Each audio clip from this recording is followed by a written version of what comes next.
Germany built the third-largest colonial empire in the world and lost it in barely a generation. While Britain and France had spent centuries carving up the globe, Germany arrived late to the imperial race, just in time to grab what remained, and just in time to lose it all in the First World War. The German Empire was only created in 1871 after the unification of the German states. By that point, most of the world had already been divided among older imperial powers like Britain, France, Spain, and Portugal. Germany's first chancellor, Otto von Bismarck, was skeptical about overseas colonies. He believed colonies would be expensive to maintain, difficult to defend, and strategically unnecessary for a newly unified continental power. For more than a decade, Germany stayed mostly out of imperial competition. But in the 1880s, European powers began aggressively seizing territory during the scramble for Africa, and German politicians, businessmen, and nationalist groups pushed the government to join the race before all remaining territory disappeared. By 1884, Germany officially entered the imperial competition. In just a few years, it claimed a collection of overseas territories across Africa and the Pacific. These included large African colonies such as German East Africa and German Southwest Africa, as well as island possessions scattered across Oceania.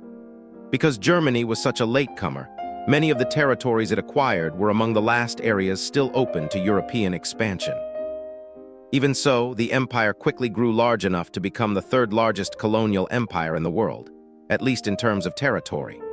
Germany ruled its colonies through a combination of imperial administrators, military forces, and chartered companies.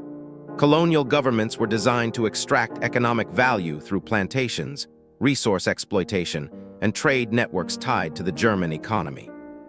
But the empire lacked the long-established administrative systems that older colonial powers had developed over centuries. Its colonies were widely scattered, thinly defended, and dependent on Germany's ability to project power overseas. When World War I began in 1914, these weaknesses became obvious.